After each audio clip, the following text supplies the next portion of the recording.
Paz y bien, hermanos. Homilía para el próximo domingo, que es el día de Santiago Apóstol, el Evangelio de Santiago. El Hijo del Hombre ha venido para servir y dar su vida en rescate por muchos. Escuchamos el Santo Evangelio según San Mateo, en el capítulo 20, versículos 20 al 28. Entonces se le acercó la madre de los hijos de Zebedeo con sus hijos y se postó para hacerle una petición. Él le preguntó: ¿qué deseáis? Ella contestó: ordena que estos dos hijos míos se sienten en tu reino, uno a tu derecha y el otro a tu izquierda. Pero Jesús replicó: no sabéis lo que pedís. ¿Sois capaces de beber el cáliz que yo he de beber? Contestaron: podemos. Él les dijo: mi cáliz lo beberéis, pero sentarse a mi derecha o a mi izquierda no me toca a mí concederlo, es para aquellos para quienes lo tiene reservado mi Padre. Los otros 10, al oír aquello, se indignaron contra los dos hermanos. Y llamándolos, Jesús les dijo: ¿sabéis que los jefes de los pueblos los tiranizan y que los grandes los oprimen? No será así entre vosotros. El que quiera ser grande entre vosotros, que sea vuestro servidor. Y el que quiera ser primero entre vosotros, que sea vuestro esclavo.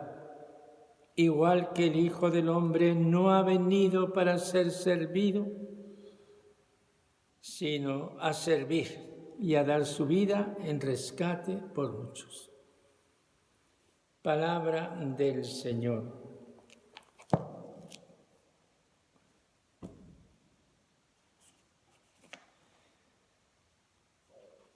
Hermanos, este año ha coincidido el domingo, el día 25 de julio, fiesta de Santiago Apóstol en toda la Iglesia, pero en España no fiesta sino solemnidad, por ser el patrón de España, y por eso las lecturas son de Santiago, no son de domingo, con la peculiaridad en esta ocasión de que es Año Santo Jubileo. El arzobispo de Santiago, al finalizar el año pasado, escribió una amplia carta para abrir este año Jacobea. Sal de tu tierra, ponte en camino, Santiago te espera. Meses después, la Santa Sede ha concedido que el Año Santo se prolongue por más de un año, que se prolongue durante todo el año 22 por causa de la pandemia. Este es el número 120 de los años santos compostelanos y el tercero que se celebra en este milenio. Como en el tiempo pascual, la primera lectura de hoy no ha sido del Antiguo Testamento, sino del Nuevo, y concretamente de los Hechos de los Apóstoles. Hemos escuchado cómo en sus primeros días la Iglesia era perseguida en Jerusalén. Y hemos oído el testimonio explícito del martirio de Santiago en Jerusalén, como está escrito al principio del capítulo 12. Por aquel tiempo el rey Herodes decidió arrestar a algunos miembros de la Iglesia para maltratarlos. Hizo pasar a cuchillo a Santiago, hermano de Juan.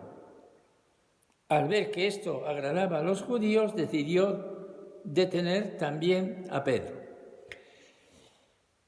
Un cristiano informado al punto se pregunta: si Santiago fue muerto en Jerusalén, ¿Cómo puede estar su sepulcro en Santiago de Compostela?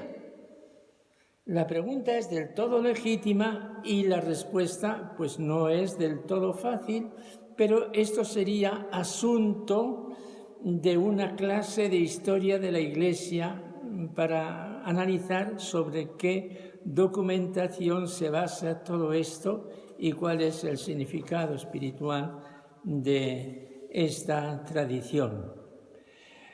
Lo que sí es cierto es que Santiago ha sido y es un centro espiritual de vida de fe, al tiempo que también es un centro de otros valores que suscita la peregrinación, el camino de Santiago. El arzobispo de Santiago, al principio de esta larga carta, cita unas palabras que el Papa Benedicto XVI pronunció en Santiago en noviembre del año 2010.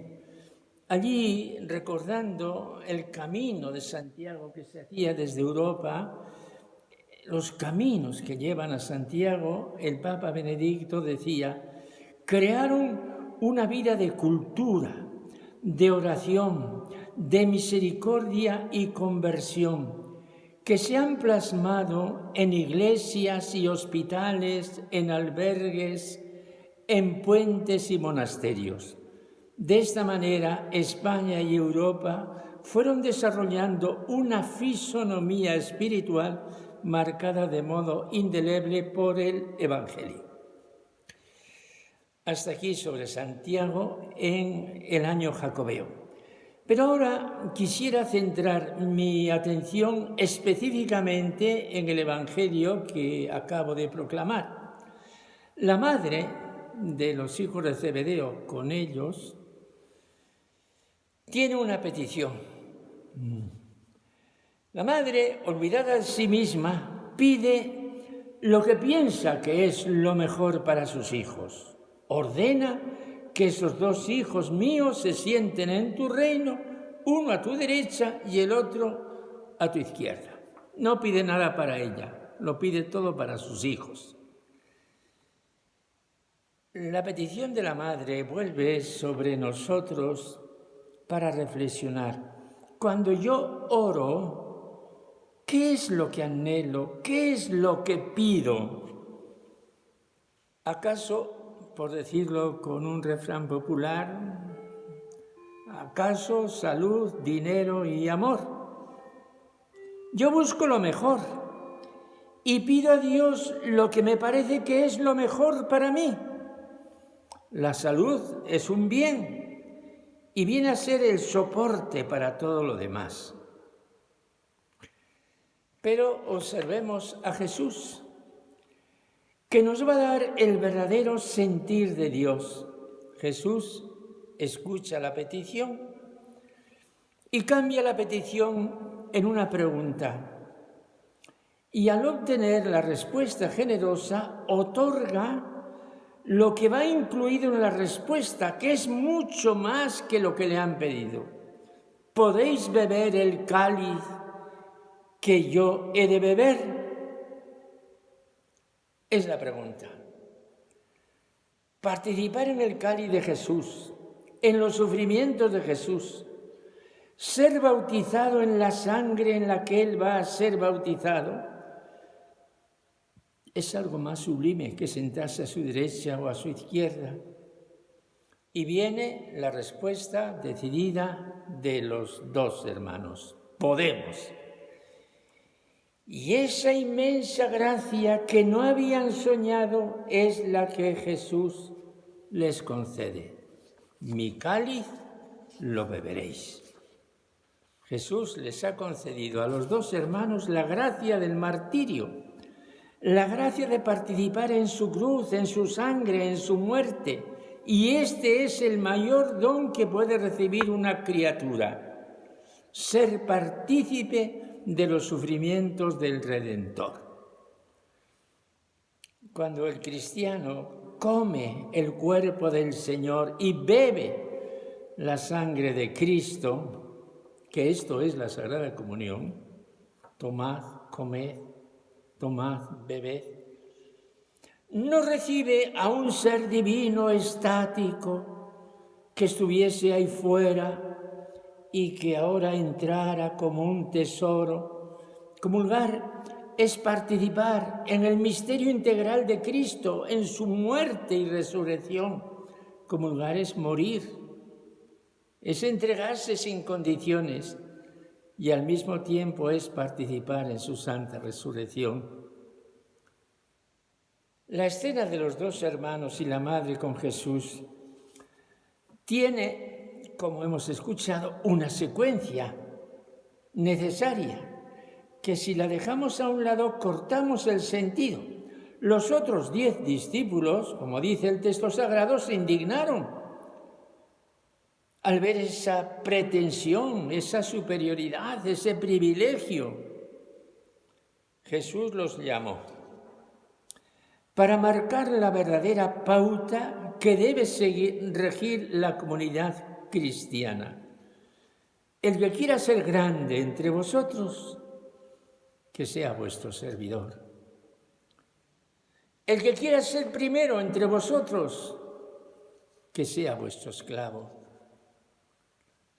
La lucha por el poder, como ocurre en el mundo de la política, sería algo absurdo en la Iglesia. Una trampa, totalmente fuera de sentido en una comunidad que es comunidad de amor, de entrega y de servicio. Si alguien tiene la ambición de ser el primero, está cegado y realmente no sabe lo que es la comunidad de Jesús, sencilla, humilde y transparente. Pero ahí no termina todo. Jesús nada enseña, nada revela que no lo haya vivido. Su doctrina es su propia vida, de manera que este Evangelio culmina con una frase soberana. Esas grandísimas frases del Evangelio que nos dan la última identidad de Jesús, la conciencia que él tenía de ser lo que era y de la misión por la que había venido. Igual que el Hijo del Hombre, no ha venido a ser servido, sino a servir y a dar su vida en rescate por muchos, por la multitud, por todos. Este es el sentido de la vida de Jesús, palabras que se repiten en la cena y que las decimos en el altar cuando celebramos la Eucaristía. Este es el cáliz de la nueva y eterna alianza, que será derramada por vosotros y por muchos para el perdón de los pecados. Haced esto en conmemoración mía.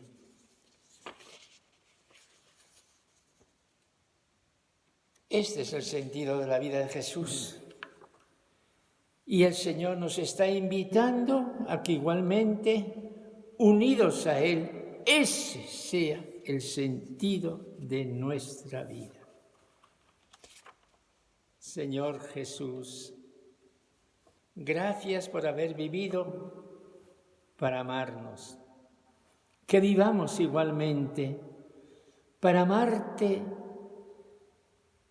a ti y por ti y desde ti a nuestros hermanos y entregar nuestra vida por ti, por el Padre, por los hermanos. Amén. Hermanos, paz y bien y alegría del Santo Evangelio.